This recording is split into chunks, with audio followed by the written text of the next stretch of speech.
मित्रांनो, आपल्याला जे शरीर मिळालेलं आहे ते खरोखर अतिशय मौल्यवान आहे. मित्रांनो, गरीब असो की श्रीमंत असो, प्रत्येकाला अवयव हे सारखेच निसर्गानं प्रदान केले आहे. एखादा अवयव जर तुमचा निकामी झाला तर तो अवयव विज्ञानाने किती प्रगती केलेली आहे, परंतु तो तुम्हाला जसाचा तसा बाजारामध्ये कधीच मिळू शकत नाही. आणि त्या अवयवाची किंमत ही फक्त ज्याला तो अवयव नाही तो सांगू शकतो. म्हणून मित्रांनो, आपलं जे शरीर आहे ते सोन्यापेक्षा आणि इतर कोणत्याही मौल्यवान धातूपेक्षा कित्येक पटीनं अगदी मौल्यवान आहे. म्हणून आपल्या शरीराची काळजी घ्या.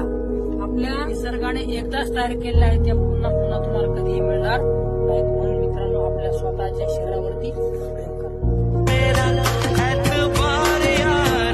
सोने चांदी से महंगा